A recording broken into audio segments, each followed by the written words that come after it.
नमस्कार, Blueprint.in से मैं महेश शर्मा। कोरोना वायरस इतनी भयावहता से फैला हुआ है कि न केवल देश बल्कि पूरे विश्व में त्राही मची हुई है। हमारा देश, हमारा प्रदेश और हमारा शहर भी इसकी चपेट में है और ये नए नए रूपों में आकर के पूरे समाज को डरा रहा है। अभी रिसेंटली ब्लैक फंगस ये बहुत चर्चा में आया, बहुत से लोग इसके शिकार हुए और 3 राज्यों में इसे महामारी घोषित कर दिया है। राजस्थान, मध्य प्रदेश और तेलंगाना। उत्तर प्रदेश में भी ब्लैक फंगस ने पांव पसार दिए हैं। कानपुर में भी इसके कई केस पाए गए हैं। अभी ब्लैक फंगस की बात हो ही रही थी कि बिहार में वाइट फंगस ने भी दस्तक दी। हमारे साथ ईएनटी के प्रख्यात सर्जन है डॉक्टर देवेंद्र लाल चंदानी। प्रणाम। उन्होंने अभी वाइट फंगस का कल ही एक ऑपरेशन किया है। तो कहने का मतलब ब्लैक फंगस ने तो पांव पसारे ही थे, अपने खूनी पंजे शहर में गड़ा लिए हैं, अब वाइट फंगस भी दस्तक दे रहा है। अब वाइट फंगस का क्या है ये तो डॉक्टर साहब बाद में बताएंगे, लेकिन इनसे पहले हम जानेंगे ब्लैक फंगस के बारे में, जिसको लेकर के एक भय का वातावरण व्याप्त है। डॉक्टर साहब, ये ब्लैक फंगस क्या है? ब्लैक फंगस ये वातावरण में नॉर्मली फंगस के स्पोर आदिकाल से रहते हैं और जो है कि ये जो आजकल इसकी बात ज़्यादा की जा रही है क्योंकि पोस्ट कोरोना पीरियड में जो लोग कोरोना से रिकवर कर गए हैं और डायबिटिक हैं, उनमें इसने अपना सबसे भयावह रूप दिखाया है जिसमें लोगों की जान जा रही है। ये बेसिकली इसको हम लोग सदियों से जानते हैं, इसको म्यूकर कहा जाता है, म्यूकर माइकोसिस। इसका दूसरा नाम ज़ाइगोमाइकोसिस भी है और इसमें एक ग्रुप ऑफ फंगस होते हैं जिसमें अलग अलग स्पीस के 7-8 किस्म की स्पीसीज़ होती हैं और उसमें जो है ये फंगस जो होता है ये जो कि इंसान के जीवन तक को ख़तरा करने की क्षमता रखता है, वो आजकल कोरोना में आ रहा है। पहले इसका साल में 1-2 केसेस, 3 केसेस इस तरीके से आ रहे थे और आजकल तो प्रतिदिन 2-3 केसेस आ रहे हैं, तो इससे इसकी भयावहता को समझा जा सकता है। सबसे बड़ी बात यह है कि शुरुआत में इसके साथ बड़ा इनॉक्यूअस सा सिम्टम होता है जो कई दफ़ा नज़रअंदाज हो जाता है कि हल्का सा नाक या नाक के आसपास थोड़ा पैरेस्थीसिया या झुंझुनाहट होती है। तो लोग ये सोचते हैं कि मास्क लगाया है, मास्क की वजह से ऐसा हो रहा है। तो लोग ये सोचते हैं कि मास्क लगाया है, मास्क की वजह से ऐसा हो रहा है।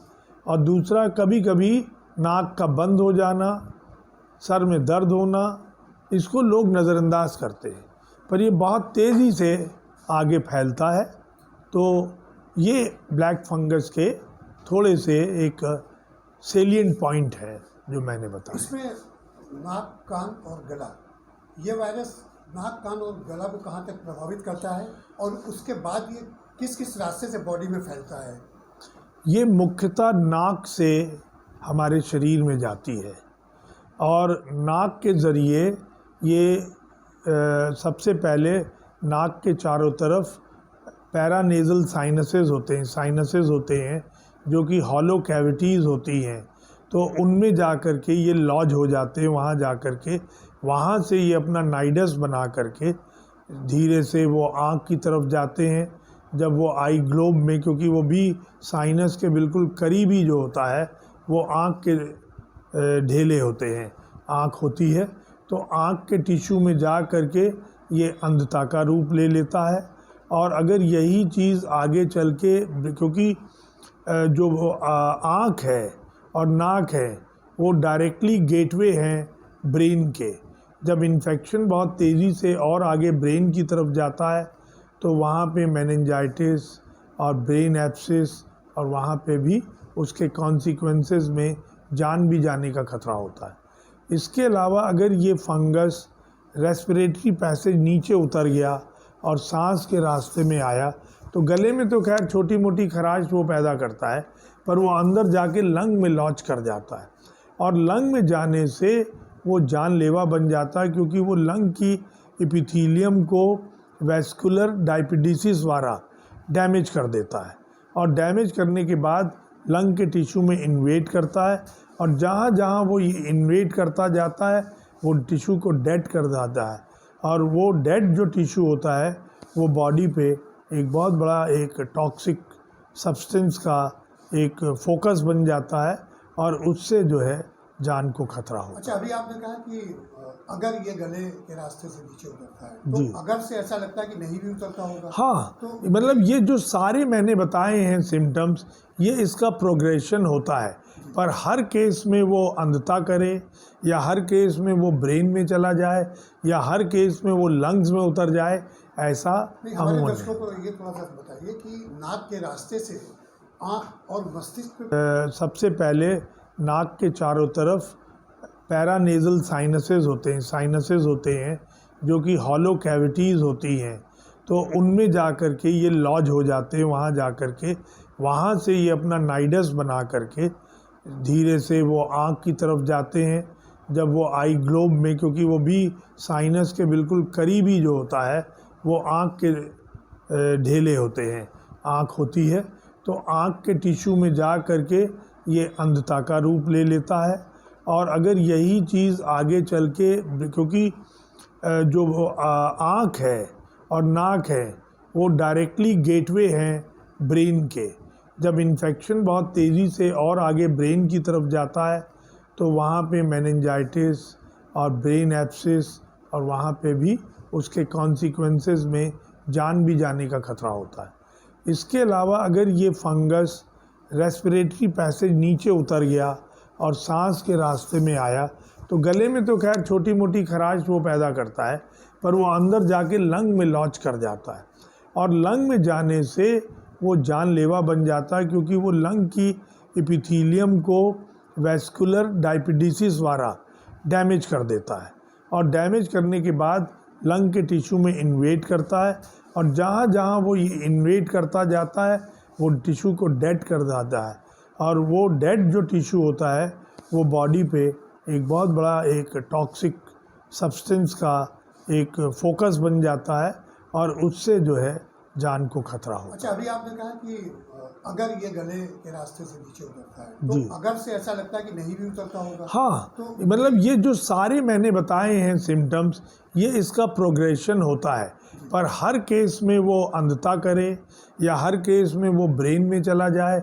या हर केस में वो लंग्स में उतर जाए, ऐसा नहीं, हमारे अमूमन दर्शकों है। को ये थोड़ा सा बताइए कि नाक के रास्ते से आँख और मस्तिष्क पे पहले प्रभावित करता है, या नाक के रास्ते से साइमल्टेनियसली गले में भी जा नहीं, सकता है। ये कहीं भी जा सकता, पर जनरली ये एक बार साइनस में आता है तो सबसे क्लोजेस्ट स्ट्रक्चर जो है वो आँख है, तो वो आँख को पहले प्रभावित करता है, उसके बाद ब्रेन या लंग्स में जाता है, और इसका कोई सेट पैटर्न नहीं है। बहुत सारे केसेस देखे गए जिसमें वो नाक के ज़रिए डायरेक्ट लंग में प्रवेश कर गया, और लंग के प्रीडोमिनेंट सिम्टम्स जैसे सांस का फूलना, खून की उल्टी आना, फेफड़े से खांसने में खून आना, और बदबूदार फंगस का पुट्रिड मटेरियल जो काला काला होता है वो निकलता है। अभी से मैं एक रिपोर्ट पढ़ रहा था जिसमें ये कहा गया कि ये कान को भी प्रभावित करता है। जी, आप इससे कहा रेयर केसेस में कान की एक ट्यूब होती है जिसको हम लोग स्टेशन ट्यूब कहते हैं, और वो स्टेशन ट्यूब जो है अगर उसमें फंगस ने इन्वेड कर दिया तो वहाँ से होते हुए कान की तरफ जाने में उसको कोई ज़्यादा देर नहीं लगती, तो ये संभव है, और कुछ केसेस में ऐसे भी पाया गया है। तो क्या जो सुनने की शक्ति होती है कान की, बिल्कुल, उसको प्रभावित कर सकता है? बिल्कुल, अगर ये कान में जाएगा तो कान में परफोरेशन करेगा, कान की नसों को इन्वेड करेगा, तो वहाँ पे ये बहरापन कर सकता है। इससे बचने के क्या, इसके लक्षण क्या और बचने के उपाय क्या हैं? इसके लक्षण जो है, सबसे पहले नाक का बंद होना, थोड़ा सा कोल्ड, जुखाम, खांसी, बलगम ऐसा आना, हल्का फुल्का बुखार आना, और कई दफ़ा ये बुखार बहुत तेज़ होता है, नाक से हल्का सा खून आना, कई दफ़ा ब्लैक कलर का सिक्रीशन भी नाक से निकलता है, और साइनसेस में जब ये फैलता है तो चेहरे की इन हिस्सों में, माथे पे दर्द होगा, और ये हिस्सों में सूजन आ जाएगी, यहाँ पे स्वेलिंग आएगी, और अगर ये आई की तरफ भागेगा तो आँख लाल हो जाएगी, आँख की पलकों में सूजन आ जाएगी, और ये आँख बड़ी होकर के बाहर की तरफ निकल आएगी, क्योंकि आँख के पीछे का जो टिश्यू होता है जिसमें मोस्टली फैट वगैरह होता है, तो उसमें इन्फ्लेमेशन होने से ये फूल जाती है और ये बाहर बल्ज करने लगती है। फिर ये वहाँ से ब्रेन के अंदर कैवर्नस साइनस में जा सकती है, जिससे आँख की मसल्स का मूवमेंट होना बंद हो जाता। जैसे हमारी दाएं और बाएं ऊपर नीचे आँख चलती है, ये आँख का मूवमेंट रेस्ट्रिक्ट हो जाएगा और उसको दो दो दिखने लगेंगे। डिप्लोपिया, आँख की मांसपेशी इन्वॉल्व हो जाती है तो उसको डिप्लोपिया दो दिखने लगेंगे, मूवमेंट नहीं होगा, आई फिक्स हो जाएगी। और ब्रेन में अगर जाएगा तो गर्दन में दर्द, गर्दन की नसें हड्डियां टाइट हो जाना, गर्दन के मुड़ने में तेज़ सर का दर्द और आधे शरीर में फालिश हो जाना, ये सब संभव है। ये लक्षण अगर होते हैं तो सबसे पहले व्यक्ति को क्या करना चाहिए? कोरोना टेस्टिंग करानी चाहिए या? जनरली ये केसेस वो होते हैं जो कोरोना के 10-12 दिन के बाद होते हैं, और कोरोना ये वो पेशेंट होते हैं जिनमें बॉडी की इम्यूनिटी कंप्रोमाइज़ होती है। और इम्यूनिटी मोस्टली कोरोना के टाइम पे जो कंप्रोमाइज़ हो रही है, ऐसे मरीज़ हैं जिनको डायबिटीज़ होती है, और वो डायबिटीज़ क्योंकि कोरोना की एक स्टेज पे हम लोग हाई डोज जो है स्टीरॉयड का देते हैं। तो जब हम स्टीरॉयड देते हैं उससे कोरोना पे तो हम विजय प्राप्त कर लेते हैं, लेकिन डायबिटीज़ का स्टेटस और बिगड़ जाता है। और जब डायबिटीज़ बिगड़ती है उस समय बॉडी इम्यूनिटी बहुत कम हो जाती है, और तब ये जो है फंगस आके अटैक कर देता है। जब उसकी इम्यूनिटी, डायबिटीज़ के अलावा ऐसे लोग जिनका रीनल डायलिसिस हो रहा है या जिनके कैंसर के ट्रीटमेंट चल रहे हैं, खासकर ब्लड कैंसर्स जैसे कि ल्यूकीमिया वगैरह, क्योंकि बोन मैरो सप्रेशन हुआ पड़ा है तो उसमें स्टीरॉयड वगैरह लंबे समय तक देते हैं, तो उन कंडीशन में भी इसका होता है, असर होता है। प्रिवेंटिव मेजर्स क्या हो सकते तो हैं? कैसे इसको बचाएं? बचाने के लिए यदि व्यक्ति को कोरोना हुआ है और वो डायबिटिक है तो उसको सबसे पहले अपने डायबिटीज़ पे बहुत अच्छा कंट्रोल करना चाहिए। दूसरा, ऐसे में देखा गया है कि आयरन का फ्री रेडिकल फेरिटीन के रूप में ब्लड में ज़्यादा उपलब्ध होता है, तो जब ब्लड में फेरिटीन की मात्रा बढ़ जाती है तो ये फंगस उस फेरिटीन के साथ में जुड़ करके बहुत तेज़ी से पनपता है। तो हम ऐसी दवाइयाँ देते हैं जो आयरन कीलेटिंग दवाएं होती हैं, जो कि आयरन में फेरिटीन के फ्री फ्लो से बचाती हैं। इसमें हम लोग ये देखते हैं कि ल्यूकोपीनिया या वाइट ब्लड का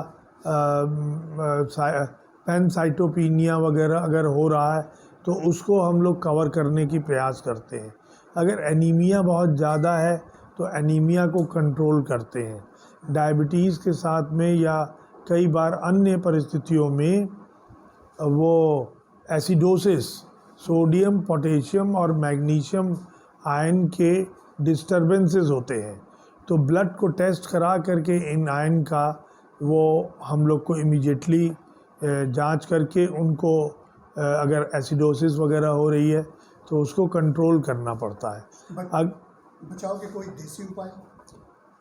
एज सच देसी उपाय जितने भी हैं वो सीमित हैं और वो बेसिकली न्यूट्रिशनल है।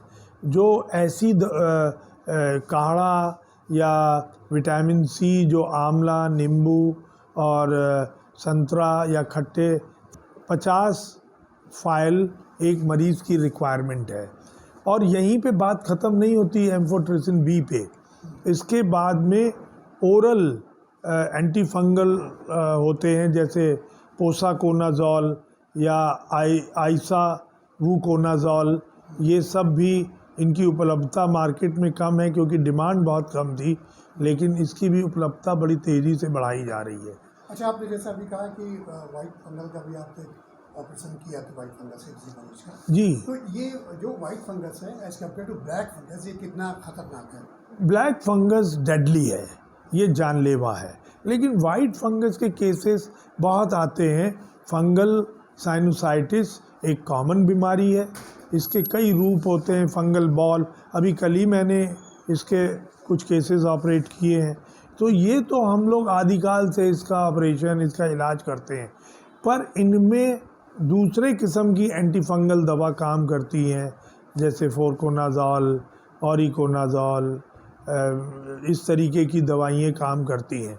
लेकिन यही दवाइयाँ ऑरिकोनाजॉल वगैरह, फोरकोनाजॉल, ये अगर ब्लैक फंगस में देंगे तो वहाँ पे ये बीमारी को बढ़ाएंगी। तो ये दवाएं फिजिशियंस को अवॉइड करना चाहिए ब्लैक फंगस में। और जो मैं ये बात ज़रूर बताऊंगा कि ब्लैक फंगस के इलाज में जो मैं एक समस्त इंडिया के चीफ मिनिस्टर से एक इसके माध्यम से अपील करना चाहूँगा कि आज भी बहुत सारे मेडिकल कॉलेज में फ्रोज़न सेक्शन हिस्टोपैथोलॉजी की व्यवस्था नहीं है, जबकि थोड़ा सा इनपुट कर में इसकी व्यवस्था को बनाया जा सकता है पैथोलॉजी या माइक्रोबायोलॉजी विभाग में, और इसको एक टेक्नीशियन द्वारा ये फ्रोज़न सेक्शन की जांच करके आधे घंटे में हमको ये बता सकता है कि मरीज़ की बॉडी में ब्लैक फंगस है कि नहीं। क्योंकि ब्लैक फंगस जब फैलता है तो वो इतनी देर से फैलता है कि घंटों के फ़र्क में प्रोग्नोसिस बदल जाता। आप कितना इंटेंसिव एयर इलाज करें, अगर वो देर हो जाती, घंटा 2 घंटा, 1 दिन 2 दिन, तो लाइफ और डेथ के बीच का डिफरेंस आता है।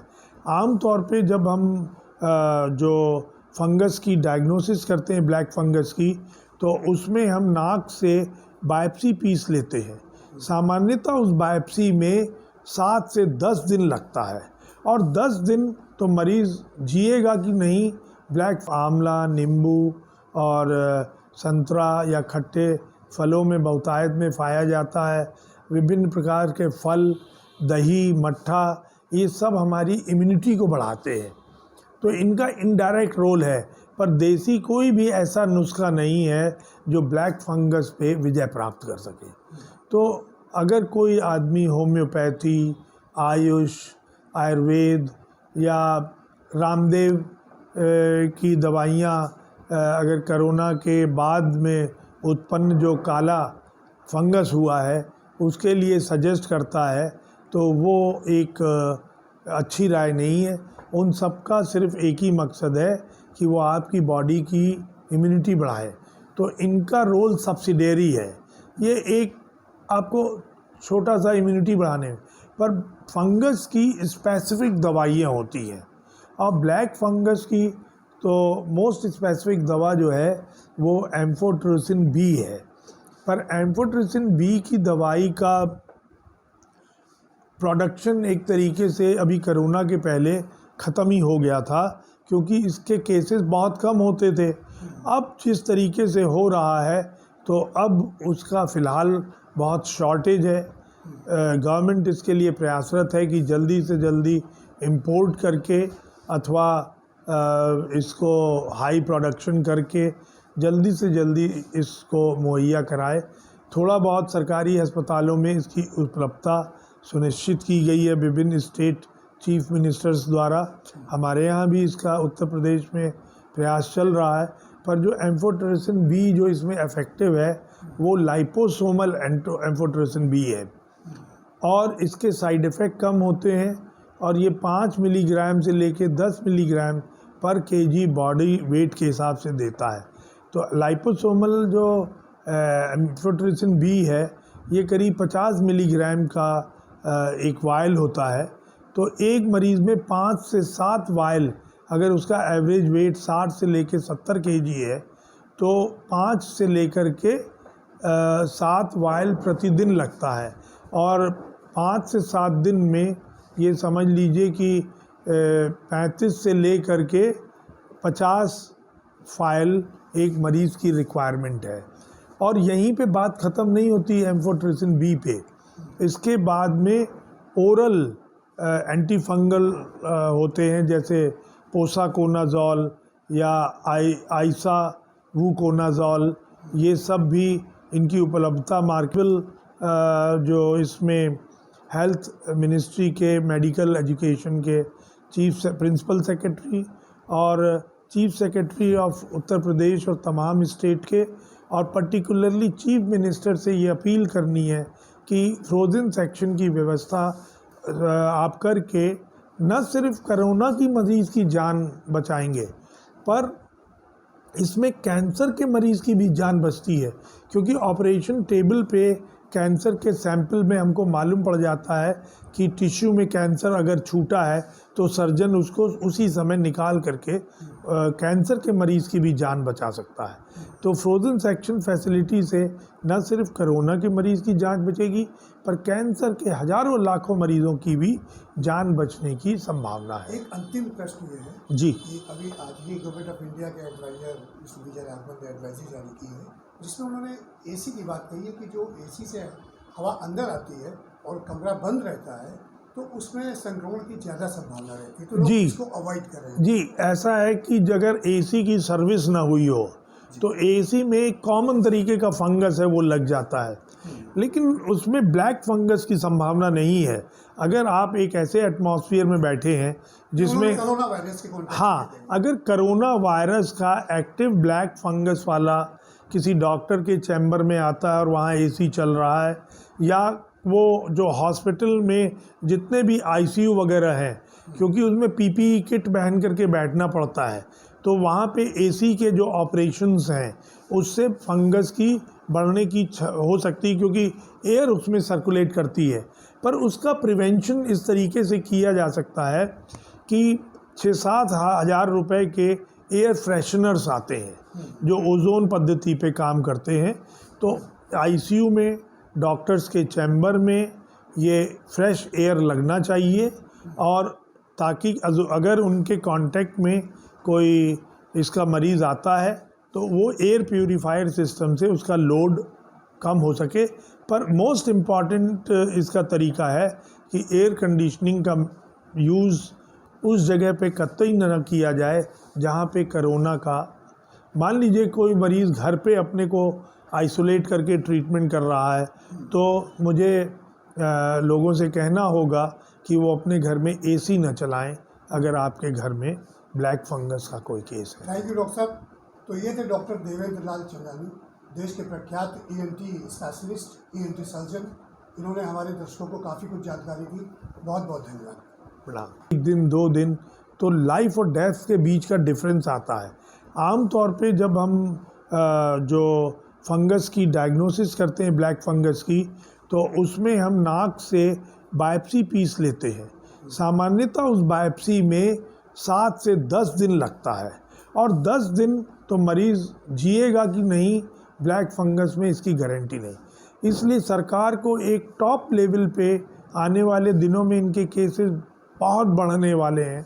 हम लोग प्रतिदिन इसमें बढ़ोतरी देख रहे हैं। मेरी सरकार से अपील है कि हर मेडिकल कॉलेज के माइक्रोबायोलॉजी या पैथोलॉजी सेक्शन में थोड़ा सा ही इनपुट करने से, मैन पावर वहाँ पे है और वो ट्रेंड है, आपको सिर्फ छोटे से इक्विपमेंट्स उनको देने पड़ेंगे और केमिकल्स जिनसे फ्रोज़न सेक्शन करके वो हमको विदिन हाफ एन आवर ये बता देंगे। और एंटी फंगल दवा को हम तभी चला पाएंगे जब ये प्रूव हो जाएगा कि इसके अंदर ब्लैक फंगस है।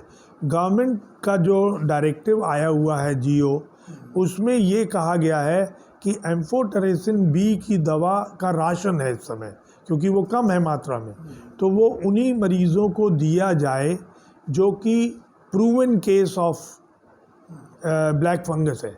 अगर ब्लैक फंगस का केस 10 दिन बाद प्रूवन होता है तो संभवतः वो जीवित ही नहीं रहेगा बिना एम्फोटेरेसिन बी। इसलिए फ्रोज़न सेक्शन हिस्टोपैथोलॉजी का तुरंत within 24 to 48 hours her medical college में इसकी व्यवस्था कराई जा सकती है।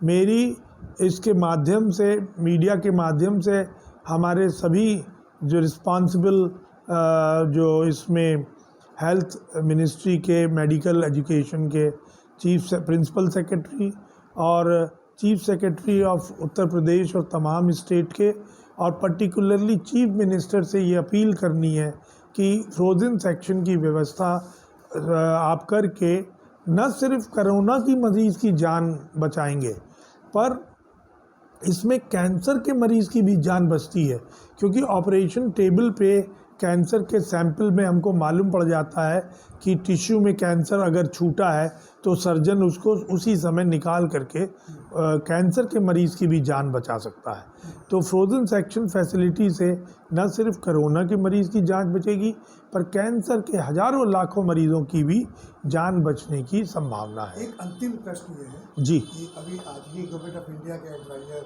मिस्टर विजय राघवन ने एडवाइजरी जारी की है, जिसमें उन्होंने एसी की बात कही है। अगर आपको हमारा वीडियो पसंद आया हो तो इसे लाइक करें, सब्सक्राइब करें और साथ ही बेल आइकन दबाना ना भूलें।